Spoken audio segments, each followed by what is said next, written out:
একটা সম্পর্ক প্রশ্ন নিচ্ছি। ব্রাহ্মণবাড়িয়া 2 আসন থেকে নির্বাচিত মাননীয় সংসদ সদস্য রুমিন ফারহানা। অসংখ্য ধন্যবাদ। মাননীয় স্পিকার, ব্রুট মেজরিটি সবসময় বিপজ্জনক। অতীতেও আমরা সংসদে যখন ব্রুট মেজরিটি দেখেছি সেটা পরিণতি খুব ভালো হয়নি। মাননীয় স্পিকার, সে কারণে আমি বিনীতভাবে বলি, আমাদের সম্পূরক প্রশ্নের বিধিনিষেধ যদি এত কড়াকড়িভাবে করেন তাহলে আমরা কি করে মন্ত্রী পরিষদকে জবাবদিহিতার আওতায় আনবো? মাননীয় সদস্য, এটা এই অবস্থান থেকে করা হয়নি।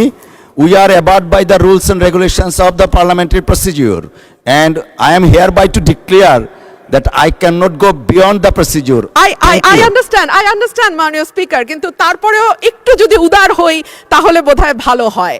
আমাদের মাননীয় স্বরাষ্ট্রমন্ত্রী, উনি অত্যন্ত দক্ষ যোগ্য ব্যক্তি। উনি সংবিধান যেমন ভালো জানেন, আমি নিশ্চিত উনি ওনার মন্ত্রণালয়ের ব্যাপারেও অনেক বেশি জানেন। সে কারণেই একেবারে সম্পূরক প্রশ্ন ঠিক ওই মূল প্রশ্নের আঙ্গিকে না হলেও আমি মাননীয় স্বরাষ্ট্রমন্ত্রীর দৃষ্টি আকর্ষণ করে বলছি, বাংলাদেশের মানুষের কপাল এমন যে মরার উপর খাড়ার ঘা সব সময়ই থাকে।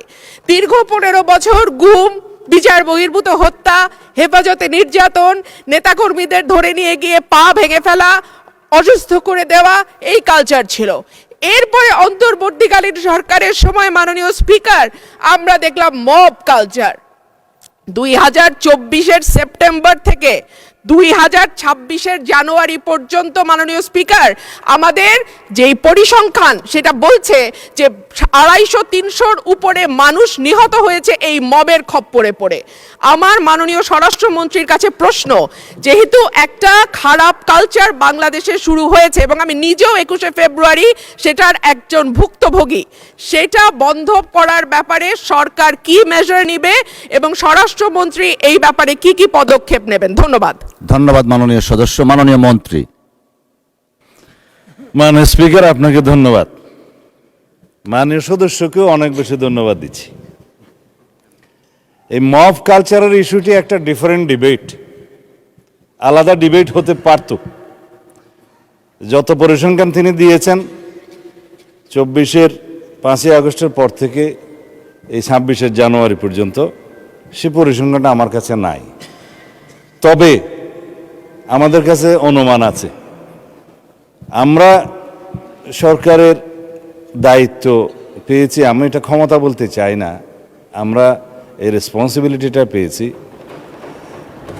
এই দায়িত্ব নেওয়ার পর থেকে আজকে আমরা প্রায় 45 দিনও এখনো হয় নাই, 1.5 মাস হয় নাই। এর মধ্যে ঠিক মব নয়, মবের মতো, কারণ এখানে ডেফিনিশন আলাদা করতে হবে।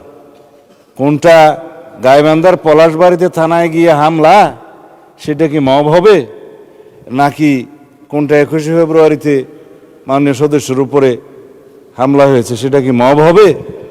নাকি উত্তরা একটা বিজনেস সেন্টার, উত্তরা স্কোয়ার সম্ভবত নাম, সেখানে ঘেরাও করে দোকানপাট ভঙ্গ করেছে, সেটা কি মব হবে? সব কিছুকে মব বলা ঠিক হবে না। কিছু আছে সংগঠিত পরিকল্পিত অপরাধ, তার বিরুদ্ধে মামলা হয় এবং সেটা তদন্ত হয়, গ্রেফতার হয় এবং বিচারের জন্য সুপর্দ করা হয়। কিন্তু স্পষ্ট উচ্চারণ আমরা করেছি দায়িত্ব নেওয়ার পরে, বাংলাদেশে কোনো রকমের মব কালচার আর থাকবে না। রাস্তাতে যে কোনো দাবি নিয়ে মহাসড়ক সড়ক অবরোধ করে দাবি আদায়ের যে প্রবণতা ইন্টারিম গভর্নমেন্টের সময় দেখা গিয়েছে, ক্ষেত্র বিশেষে সেই গভর্নমেন্টের দুর্বলতার কারণে ইন্সপায়ার্ড হয়েছে, সেটাকে আমরা আর কখনো অ্যালাউ করব না।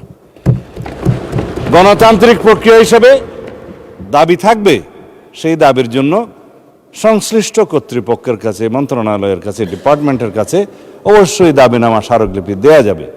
সেই জন্য জনমত সৃষ্টির জন্য সেমিনার, সিম্পোজিয়াম আয়োজন করা যাবে এবং প্রয়োজনে সেটা একটা জনসমাবেশের মাধ্যমে প্রকাশ করা যাবে এবং অ্যাসোসিয়েশন রাইট টু স্পিকস, এগুলো আমরা এনশিওর করব, সেটা করা যাবে। It's Democratic culture.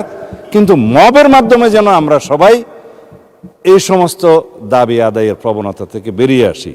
যখন সেটা মব হবে, মবের ডেফিনিশন আলাদা, স্পেসিফিক ক্রাইম হবে, ক্রাইমের ডেফিনিশন আলাদা।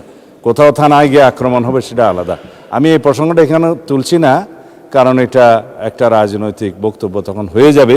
কোনোদিন যদি সেই বিষয়ে কেউ নোটিশ দেয় সেটা করব, অথবা আমারও ইচ্ছা আছে 2-1 দিন পরে 300 বিধিতে আমি একটা বিবৃতি দেব। ধন্যবাদ মাননীয় স্পিকার।